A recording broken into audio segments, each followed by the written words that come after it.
नमस्कार, मैं भावेश चक्रधारी Gyanjyoti online classes में आप सभी का स्वागत और अभिनंदन करता हूँ। आज हम पढ़ने जा रहे हैं 5वीं कक्षा का हिंदी व्याकरण और ये चैप्टर 12, ठीक है। यानी चैप्टर 12 में क्या है, यहाँ पर विराम चिन्ह। विराम चिन्ह आप लोग जानते हैं कि विराम चिन्ह के बारे में नहीं जानते तो मैं आप सभी को पढ़ा दूँ, ठीक है। यहाँ पर है ट्रैफिक लाइट हमें संकेत देती है कि हमें कब रुकना है, कब चलने के लिए तैयार खड़े रहना है और कब आगे बढ़ना है। तो ट्रैफिक लाइट आप लोग देखे हैं कि बड़े बड़े शहर में, सिटी में क्या होता है कि ट्रैफिक लाइट रहता है, ठीक है। तो ट्रैफिक लाइट क्या हमें संकेत देता है कि हमें कब रुकना है। तो कब रुकने के लिए जैसे कि होता है तो वहाँ पर ट्रैफिक लाइट यानी ट्रैफिक जो लाइट रहता है वो रेड का जल जाता है। तो रेड जलने का मतलब क्या है कि हमें वहां पर रुकना है, ठीक है। और उसके बाद में रेड के बाद में क्या होता है कि जैसे कि ट्रेन के ट्रैफिक सिग्नल वहाँ पर रहता है। ट्रेन के सिग्नल जो है वो रहता है कि वहाँ पर ट्रैफिक का सिग्नल जो है 3 फ्लाइट रहता है वहाँ पर, जैसे कि रेड है, फिर येलो, फिर ग्रीन, है कि नहीं। तो जैसे कि ट्रेन आएगा तो फाटक तुरंत बंद होकर रेड लाइट जलेगा, है कि नहीं। तो उसका मतलब क्या है कि वो संकेत का मतलब क्या है कि यहाँ पर हम लोग को रुक जाना है थोड़ी देर के लिए। उसके बाद क्या करना है, जैसे ट्रेन जाने के बाद में ग्रीन येलो का सिग्नल है कि नहीं। यानी जैसे येलो का सिग्नल देने के बाद में फटाफट खुलेगा, उसके बाद में हम लोग यानी दाएं या बाएं यानी दोनों तरफ देखेंगे। उसके बाद में ग्रीन का सिग्नल होने के बाद में हम लोग चले जाएंगे, है कि नहीं। ऐसे ही ट्रेन के सिग्नल में भी रहता है और बड़े बड़े शहर में भी रहता है कि नहीं। जैसे कि शहर में रहता है कोई शहर में ऐसे ही ट्रैफिक सिग्नल यानी वहाँ पर पुलिस का ये नहीं रहता, वहाँ पर ट्रैफिक सिग्नल यानी लाइट का व्यवस्था रहता है। जैसे कि कोई भी अगर ज्यादा गाड़ी मोटर रह जाएगा तो वहाँ पर ट्रैफिक लाइट यानी रेड लाइट चल जाएगी। रेड लाइट के बाद पहले येलो होगा, उसके बाद में येलो होने के बाद में इधर उधर देखना है, लेफ्ट और राइट की तरफ देखना है। उसके बाद में ग्रीन होने के बाद में हम लोग को आगे बढ़ना है कि नहीं। तो ये हमें ट्रैफिक लाइट से हमें संकेतों का पता चलता है कि कौन से संकेत में हमें क्या करना है कि नहीं। तो इस तरह वैसे विराम चिन्ह भी हमें बताते हैं कि हमें कब थोड़े समय के लिए रुकना है अथवा कब अधिक रुकना है। तो ऐसे ही हमें जो विराम चिन्ह है, ये विराम चिन्ह ये हमें बताते हैं कि हमें बात करते समय या लिखते समय कहाँ पर कौन सा चिन्ह लगाया जाता है। तो ये हम सब किससे जानते हैं, विराम चिन्ह से जानते हैं। बात करते समय हम कहीं ना कहीं थोड़ा रुकते हैं। तो हम लोग कभी कभी ऐसे बात करते हैं तो एक साथ हम लोग बात कंटिन्यू नहीं करते, यानी थोड़े रुक रुक के बात करते हैं।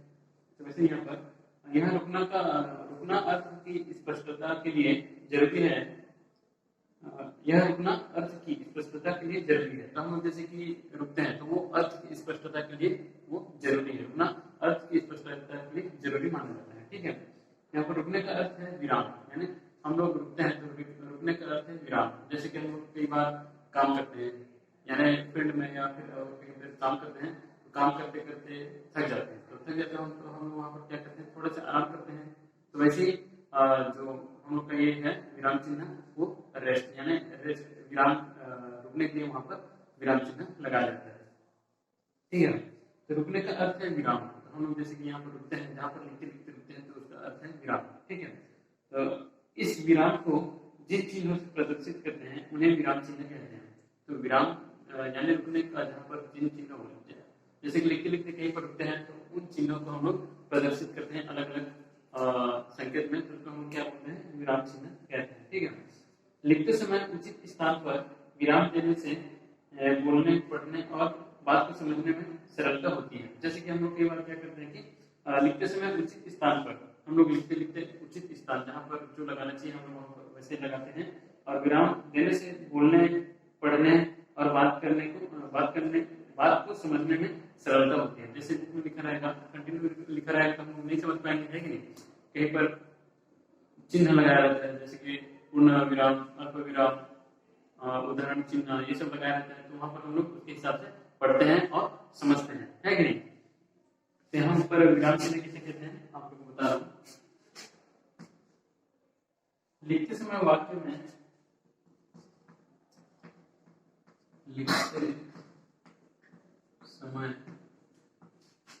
में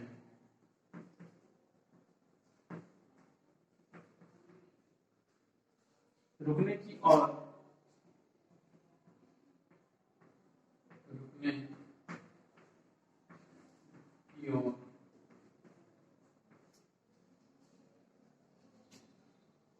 संकेत करने वाले चिन्हों को संकेत करने वाले चिन्हों को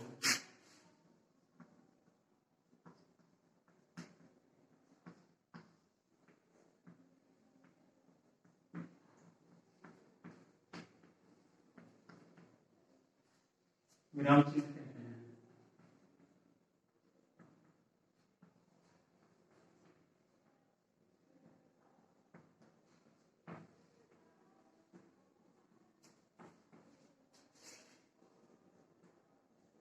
तो विराम चिन्ह किसे कहते हैं?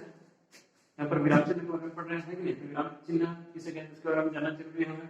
विराम चिन्ह किसे कहते हैं? हम लोग लिखते समय वाक्य में, हम लोग जब भी लिखते हैं तो लिखते समय वाक्य में रुकने की और संकेत करने वाले चिन्हों को विराम चिन्ह कहते हैं। विराम चिन्ह किसे कहते हैं? लिखते समय वाक्य में रुकने की और, यानी लिखते समय लिखते समय वाक्य में रुकने की और संकेत करने वाले चिन्हों को हम क्या कहते हैं? विराम चिन्ह कहते हैं। ठीक है, तो यहाँ पर है मुख्य विराम चिन्ह। मुख्य विराम चिन्ह के बारे में पढ़ेंगे, यानी कौन कौन से यहाँ पर हम लोग पढ़ते हैं, कौन कौन से मुख्य विराम चिन्ह के बारे में पढ़ते हैं, इसके बारे में लोग विराम चिन्ह।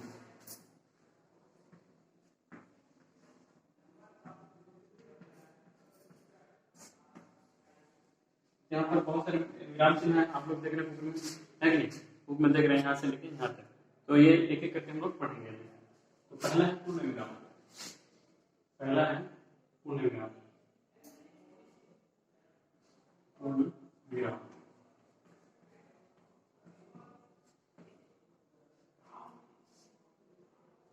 पूर्ण विराम कहाँ पर लगे जाते हैं? वाक्य के अंत में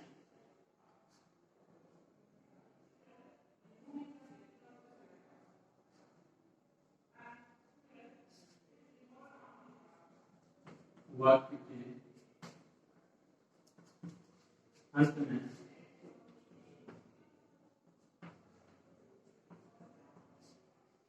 लगाया जाता है।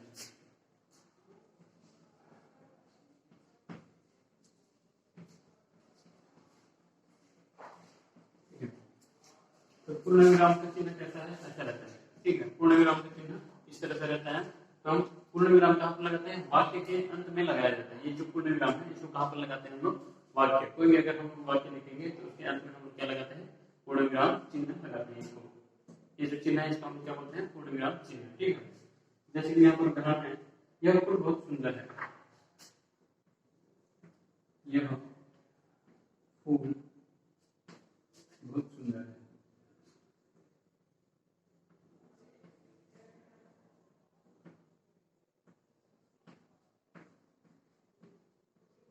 ये एक वाक्य बोलते हैं फूल बहुत सुंदर है, तो लास्ट में हम लोग यहाँ पर अंत में ऐसे लगाते हैं, तो इसका हम क्या बोलते हैं? पूर्ण विराम चिन्ह कहते हैं। ठीक है, इसी तरह से और हम लोग कुछ वाक्य बना के लिख सकते हैं कि नहीं?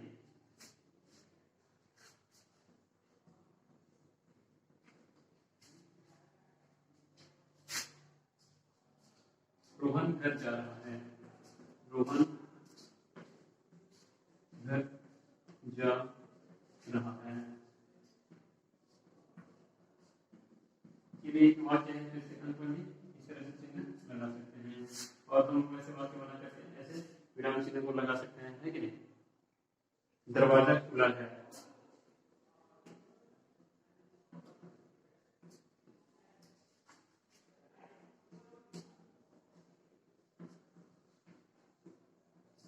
इस तरह से हम वाक्य बना के लास्ट में जो चिन्ह लगाते हैं तो इसका हम क्या बोलते हैं?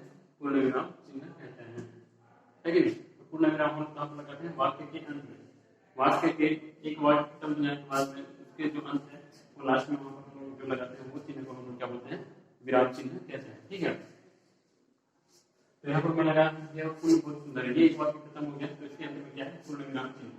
उसके बाद में रोहन घर जा रहा है, ये एक वाक्य खत्म हो गया, तो इसके अंत में क्या है? पूर्ण विराम चिन्ह। उसके बाद में दरवाजा खुला है, ये वाक्य खत्म हो गया, तो इसके अंत में क्या है? पूर्ण विराम चिन्ह। तो हम लोग पूर्ण विराम चिन्ह कहाँ लगाते हैं? वाक्य के अंत में लगाया जाता है। ठीक है, उसके बाद लगाते हैं हम लोग प्रश्नवाचक चिन्ह। पूर्ण विराम के बाद में लगाते हैं प्रश्नवाचक चिन्ह।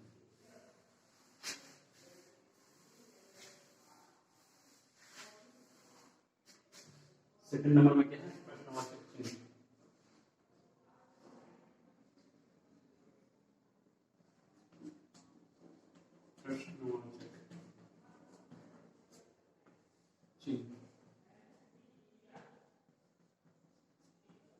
ठीक है, प्रश्नवाचक चिन्ह कैसे रहता है यहाँ पर, ठीक है।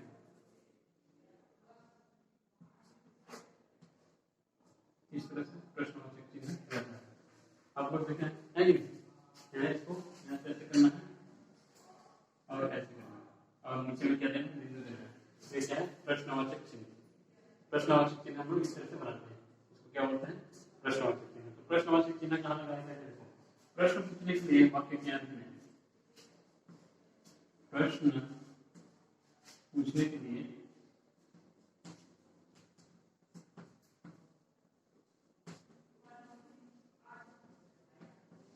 वाक्य के अंत में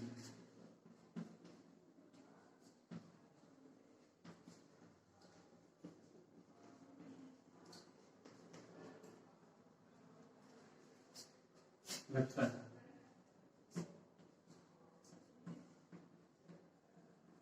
ठीक है। तो हम लोग किसी को कुछ प्रश्न पूछते हैं या फिर प्रश्न कर रहे हैं, तो वहां पर प्रश्न के पूछने के अंत में प्रश्न हम लोग जैसे पूछते हैं तो उसके अंत में हम लोग क्या लगाते हैं, प्रश्नवाचक चिन्ह। प्रश्न पूछने के लिए वाक्य के अंत में लगाए जाने वाले चिन्ह को हम क्या बोलते हैं, प्रश्नवाचक चिन्ह, ठीक है।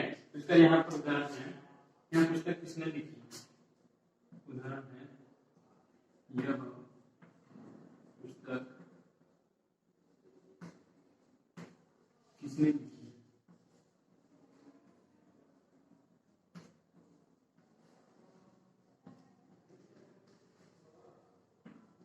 क्लास में से चिन्ह लगाते हैं, यह पुस्तक किसने लिखी। तो ये एक प्रश्न है, यानी हम लोग प्रश्न कर रहे हैं, ये जो पुस्तक है उसको किसने लिखी, यहाँ पर किसने, ये प्रश्न है कि नहीं। तो ये पुस्तक किसने लिखी, ये क्या है, ये प्रश्न है, यानी इस दूसरे को प्रश्न हम लोग पूछ रहे हैं।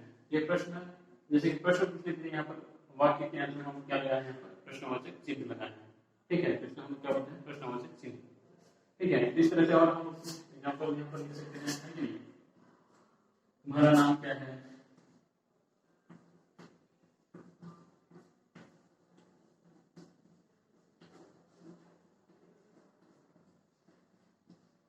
तुम्हारा नाम क्या है कि नहीं। इस तरह से ये भी एक प्रश्न है कि तुम्हारा नाम क्या है।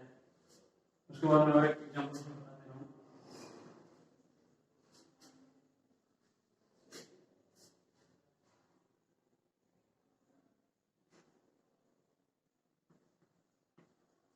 तुम घर कब जाओगे,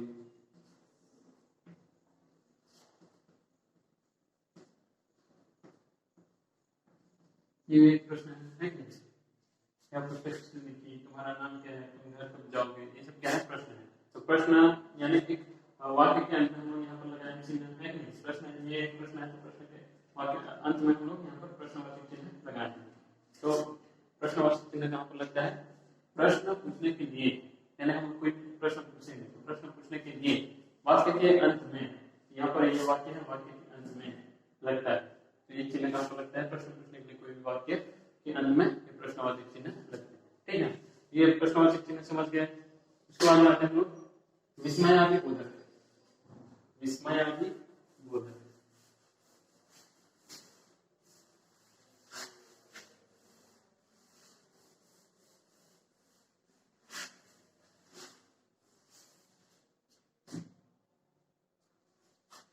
विस्मयादि बोधक,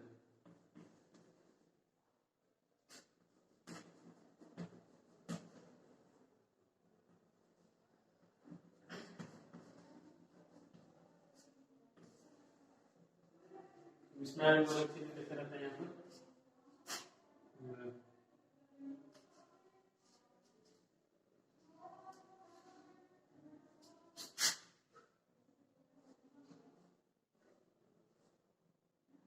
पूर्णविराम चिन्ह ऐसे रहता है, उसके नीचे में बिंदु दे देना, विस्मयादि बोधक चिन्ह हो जाता है, ठीक है।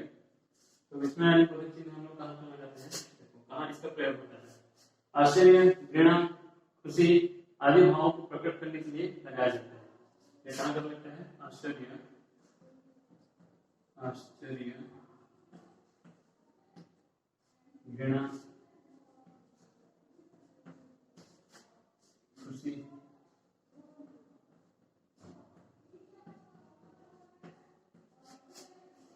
आदि भावों को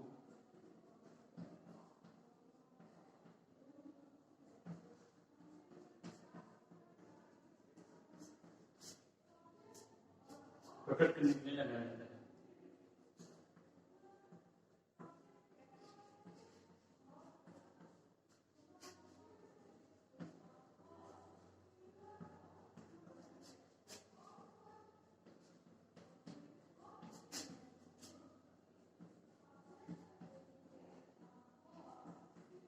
ठीक है, यहाँ पर हम लोग ये चिन्ह कौन सा चिन्ह है? विस्मयादिबोधक चिन्ह है। ठीक है, इस चिन्ह को हम लोग कहाँ पर प्रयोग करते हैं? कहाँ पर लगाते हैं? जहाँ पर आश्चर्य, घृणा, खुशी आदि भावों को जहाँ पर प्रकट करने के लिए होता है, वहां पर हम लोग ये विस्मयादिबोधक चिन्ह लगाते हैं। जैसे कि यहाँ पर एग्जाम्पल में है, वाह तुम बहुत सुंदर मूर्तियां बनाते हो, तो ये खुशी को प्रकट करना है कि नहीं?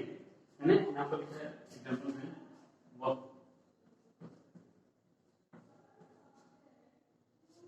तुम बहुत सुंदर मूर्तियां बनाते हो, तुम बहुत सुंदर मूर्तियां बनाते हो।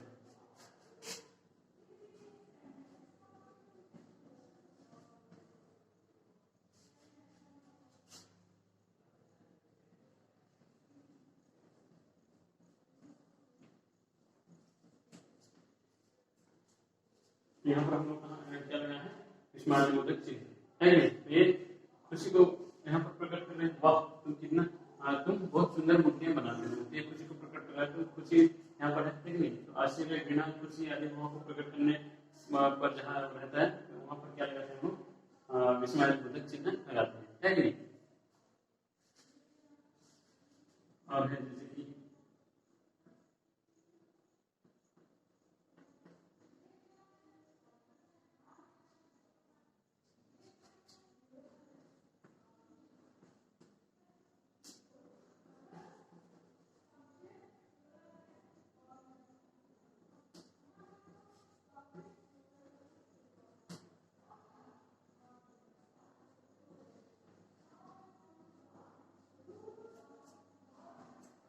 जैसे कि यहाँ पर छी छी कितनी बदबू है, तो ये घृणा घृणा को यहाँ पर प्रकट कर रहा है। तो यहाँ पर छी छी के बाद में यहाँ पर चिन्ह लगाया गया है, उसको हम क्या बोलते हैं? विस्मयादिबोधक चिन्ह कहते हैं, है कि नहीं? छी छी इतनी बदबू है, तो इसको हम क्या बोलते हैं? विस्मयादिबोधक चिन्ह। यानी ये घृणा को प्रकट कर रहे हैं यहाँ पर, है कि नहीं? छी छी का मतलब है घृणा को प्रकट करना, तो ये विस्मयादिबोधक चिन्ह का इस तरह से हम लोग यहाँ पर प्रयोग करते हैं, है कि नहीं? तो विस्मयादिबोधक चिन्ह कहाँ पर लगता है? कि वाक्य के पहले में, है कि नहीं? ये वाक्य के ये जो वाक्य है उसके पहले जो शब्द है उसमें यहाँ पर लगाया जाता है। ठीक है, तो विस्मयादिबोधक के बारे में हम लोग पढ़ चुके हैं। उसके बाद में पढ़ेंगे अल्पविराम। ठीक है, अल्पविराम।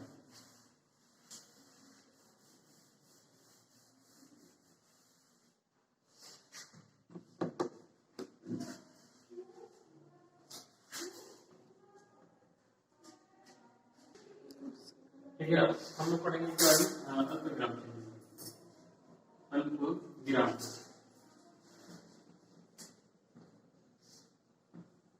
अल्पविराम का चिन्ह कैसे रहता है? ठीक है, इस तरह से अल्पविराम का चिन्ह रहता है। तो यह इसको अल्पविराम कहाँ लगाया जाता है? कम समय रुकने के लिए लगाया जाता है। कम समय रुकने के लिए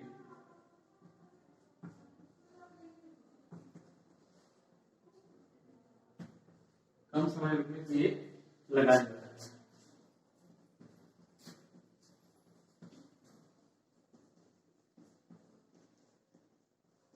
हम लोग अल्पविराम कहाँ पर लगाते हैं? जहाँ पर कम समय के लिए, यानी कि अल्पविराम का चिन्ह है, तो जहाँ पर हम लोग कम समय के लिए लिखते हैं वहां पर क्या लगाते हैं? अल्पविराम चिन्ह को लगाते हैं। ठीक है, जैसे कि यहाँ पर एग्जाम्पल है, सुरेखा, शीला और अनीता के बेटी है।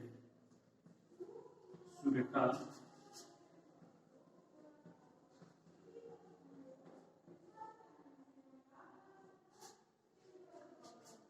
शीला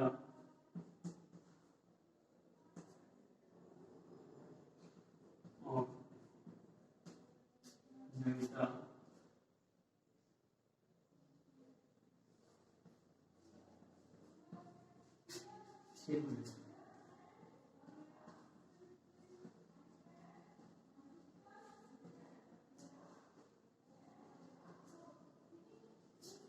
ठीक है, यहाँ पर हम लोग लगाए हैं, यानी कौन सा चिन्ह है ये जो चिन्ह है इसको हम क्या बोलते हैं, अल्पविराम। सुरेखा, सुरेखा, शीला और नमिता खेल रही है, तो यहाँ पर हम लोग समय के लिए रुकते हैं, यानी कम समय के लिए रुकते हैं, तो इसको क्या बोलते हैं हम लोग, अल्पविराम। ठीक है, सुरेखा ऐसे पढ़ना है इसको, सुरेखा, शीला और नमिता खेल रही है।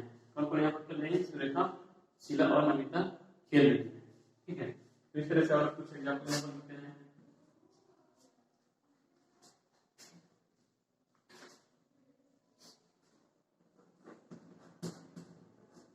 आज मैं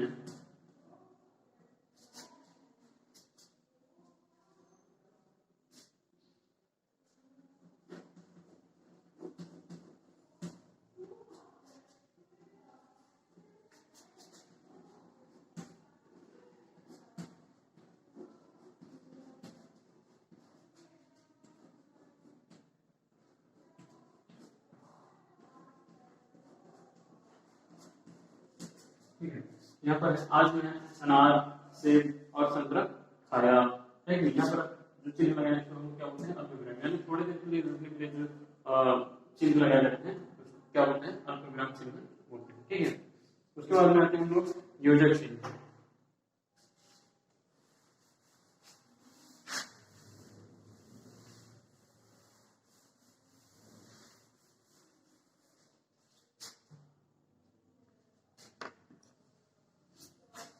नंबर 5 में है योजक चिन्ह।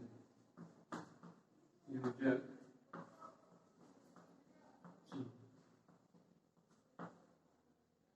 योजक चिन्ह कैसे लगता है, जैसे ठीक है, दो शब्दों को जोड़ने के लिए उनके बीच में लगाया जाता है। तो ये जो योजक चिन्ह है, ये योजक चिन्ह है। ठीक है, ये योजक चिन्ह को हम लोग कहाँ पर लगाते हैं, दो शब्दों को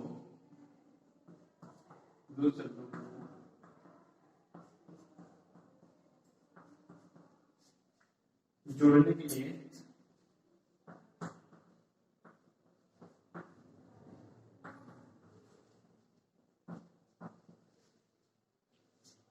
उनके बीच में लगाया जाता है, उनके बीच में लगाया जाता है।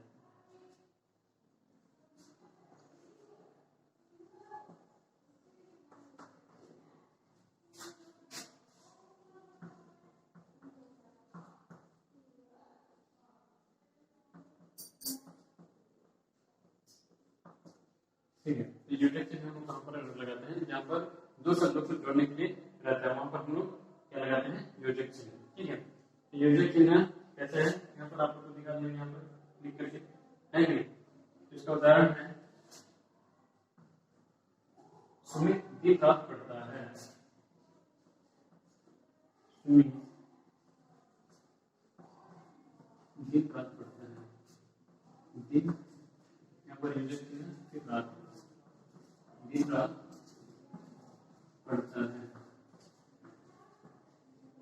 ठीक है, तो यहाँ पर चिन्ह है, योजक चिन्ह यहाँ पर हम लोग मिला दिन रात, यहाँ पर दो शब्द जोड़े हैं, यहाँ पर दिन और रात, यानी दिन रात दो शब्द यहाँ पर है कि नहीं, तो दो शब्द यहाँ पर जुड़े हैं, तो यहाँ पर कौन सा चिन्ह लगा है, योजक चिन्ह। ठीक है, यहाँ पर दो शब्द को जोड़ने के लिए उनके बीच में लगाए जाते हैं जो चिन्ह है। ठीक है, तो इसका हम क्या बोलते हैं, योजक चिन्ह। सुमित दिन रात पढ़ता है, यानी तो यहाँ पर दिन और रात दोनों शब्द यहाँ पर जुड़ा गया है, इसका हम क्या बोलते हैं, योजक चिन्ह कहते हैं। और वैसे एग्जाम्पल, रोहन सुबह शाम करता है,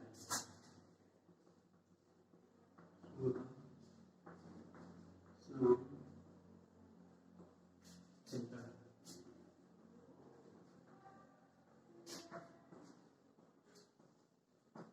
ठीक है, यहाँ पर रोहन सुबह शाम खेलता है, यहाँ पर सुबह और शाम तो शब्द एक तो जोड़ा गया है, तो यहाँ पर चिन्ह लगाया गया है, क्या बोलते हैं, योजक चिन्ह। ठीक है, रोहन सुबह शाम खेलता है, इस तरह से हम लोग आगे वाक्य बना सकते हैं।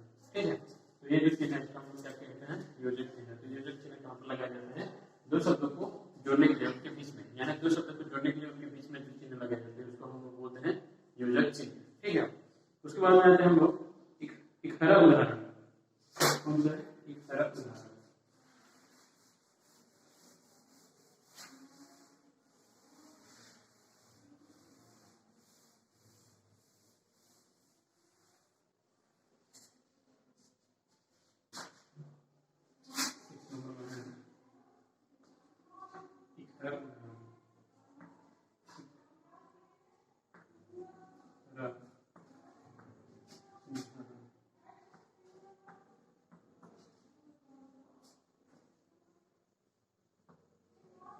इकरा उदाहरण, इकरा उदाहरण कैसे होता है यहाँ पर,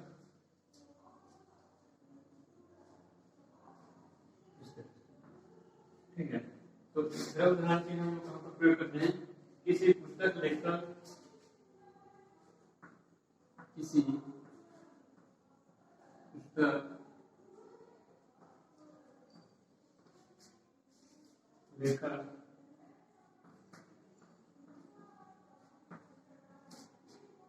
समाचार पत्र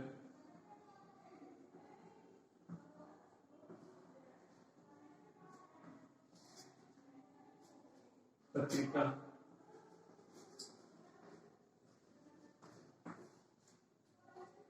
आदि के नाम के साथ, आदि के नाम के साथ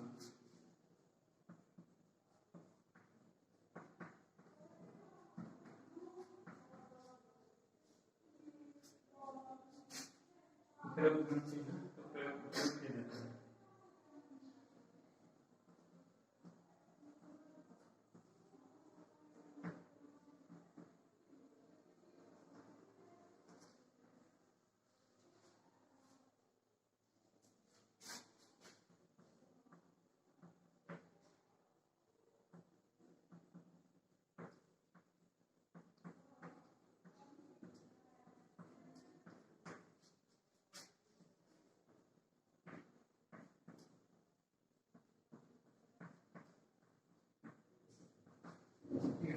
हम लोग इधर उदाहरण चिन्ह कहाँ पर लगाते हैं, इधर उदाहरण चिन्ह का ये चिन्ह है, ठीक है। तो इसको हम कहाँ कहाँ लगाते हैं, किसी पुस्तक लेखक समाचार पत्र पत्रिका आदि के नाम के साथ, यानी आदि के नाम के साथ इधर उदाहरण चिन्ह हम लोग उपयोग करते हैं, ठीक है। तो इसका एग्जाम्पल यहाँ पर वाल्मीकि कृति, रामायण एक अनुपम कृति है, वाल्मीकि कृति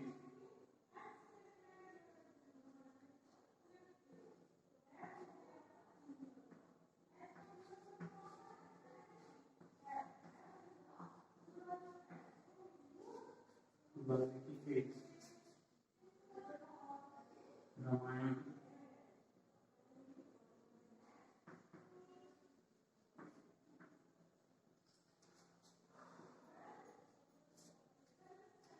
एक अनुपम कृति है, एक अनुपम कृति,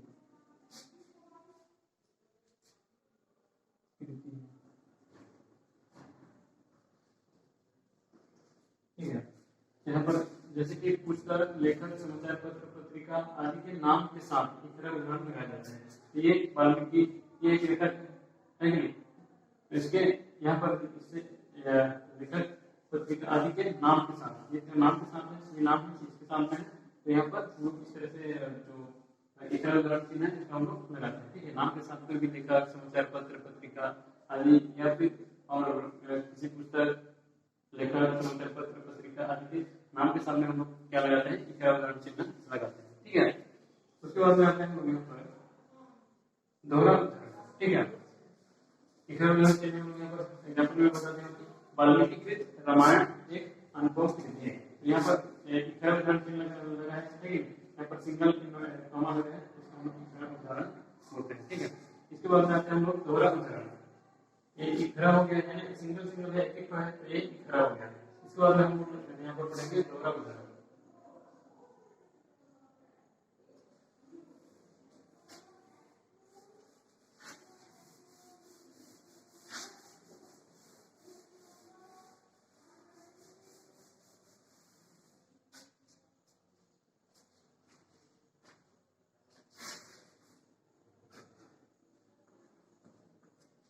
दोहरा दोहरा उदाहरण चिन्ह, दोहरा में यहाँ पर डबल डबल लगेगा, दो है कि नहीं, यहाँ पर दो, यहाँ पर है कि यहाँ पर दो, यहाँ पर दो। इकरा उदाहरण में यहाँ पर क्या लगा था, एक लगा था, अब दोहरा उदाहरण में क्या लगेगा, दो दो। तो दोहरा उदाहरण आप लिखते हैं, किसी के कथन को, किसी के कथन, किसी के कथन को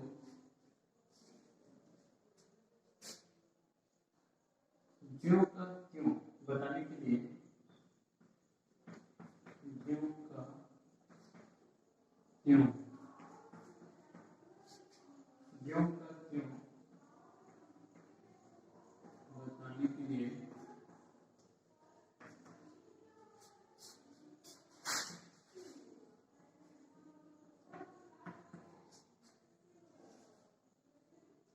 कथन के शुरू में और अंत में कथन के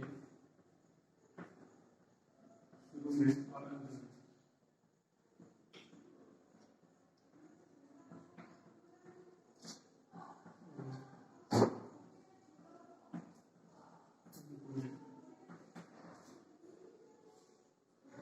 लगाया जाता है। ठीक है, तो दोहरा उदाहरण हम लोग काम लगाते हैं। दोहरा उदाहरण यहाँ पर चिन्ह है, यहाँ पर डबल डबल ऐसे इधर दो है, इधर नीचे तरफ दो है, यानी ऊपर दो और नीचे दो है। ठीक है, यहाँ पर दोहरा उदाहरण चिन्ह आप लोग देख रहे हैं। दोहरा उदाहरण इसका प्रयोग कहाँ पर होता है? किसी के कथन को, यानी कोई भी बोलता है तो उसके कथन को ज्यों का त्यों बताने के लिए, यानी जैसा है वैसा बताने के लिए हम लोग कथन के शुरू में और अंत में, यानी कथन जो है, जो कथन है उसके शुरू में और अंत में, जैसे कि कोई बोलता है, व्यक्ति कुछ बोलते हैं तो उसके शुरू यानी शुरुआत में, प्रारंभ में और अंत में ज्यों का त्यों, यानी जैसे कि तैसे बोलता है ना, वैसे वहां पर कथन के जो शुरू है और अंत में है वहां पर हम लोग ये वाले चिन्ह लगाते हैं, यानी दोहरा उदाहरण चिन्ह लगाते हैं। जैसे कि यहाँ पर है, उदाहरण में है जादूगर बोला, जादूगर बोला।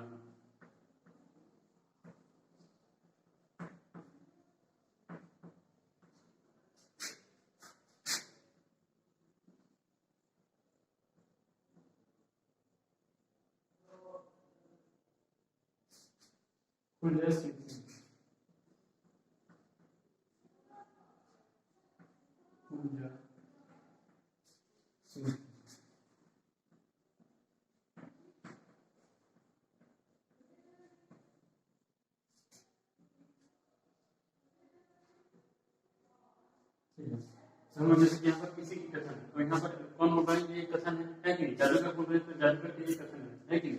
तो जादूगर किसी की कथन को ज्यों का त्यों, जैसा है वैसे बताने के लिए हम लोग शुरू में, यानी यहाँ पर शुरू में लिखा है कि नहीं? तो ये शुरू है, तो जो बोल रहा है उसका शुरू ये है, यहाँ पर कुल कुल से शुरू हुआ है और लास्ट कहाँ पर है, अंत कहाँ है? शेष में। तो यहाँ से यहाँ तक जितना बोला रहेगा वो, यानी कोई भी व्यक्ति जितना बोला रहेगा उसके जो शुरू है शुरुआत में और अंत में, जो शुरुआत में ये वाले चिन्ह लगते हैं और अंत में इस तरह से चिन्ह लगते हैं। ठीक है, तो इसको हम लोग क्या बोलते हैं? दोहरा उदाहरण चिन्ह। ठीक है, इसके बाद हम लोग पढ़ेंगे कि दोहरा उदाहरण चिन्ह खत्म हो गया। ठीक, तो आप लोगों को पढ़ा है चैप्टर 12 में क्या था? विराम चिन्ह। विराम चिन्ह के बारे में मैं आप लोग को पूरा बता दिया कि विराम चिन्ह कहाँ पर किस तरह से लगाया जाता है कि नहीं? विराम चिन्ह कितने प्रकार में बताया आपको? पूर्ण विराम के बारे में बताया, यानी पूर्ण विराम कोई भी वाक्य के अंत में लगाया जाता है कि नहीं? उसके बाद में प्रश्नवाचक चिन्ह के बारे में बताया, वो भी कोई भी वाक्य बोलते हैं, यानी कोई प्रश्न पूछते हैं तो उसके अंत में प्रश्नवाचक चिन्ह लगाया जाता है। उसके बाद में विस्मयादिबोधक कहाँ पर लगाया जाता है? जहाँ पर आश्चर्य, घृणा, सुख और दुख का प्रकट जहाँ पर होता है, आदि भावों का प्रकट जहाँ पर होता है, तो वहाँ पर हम लोग क्या लगाते हैं? विस्मयादिबोधक चिन्ह लगाते हैं। ठीक है, उसके बाद में अल्पविराम कहाँ पर लगाते हैं हम लोग? जहाँ पर थोड़ी समय के लिए, यानी थोड़ा कम समय के लिए रुकने के लिए हम लोग वहाँ पर क्या क्या लगाते हैं? अल्पविराम के चिन्ह लगाते हैं। और उसके बाद में योजक चिन्ह, योजक चिन्ह कहाँ पर लगाते हैं हम लोग?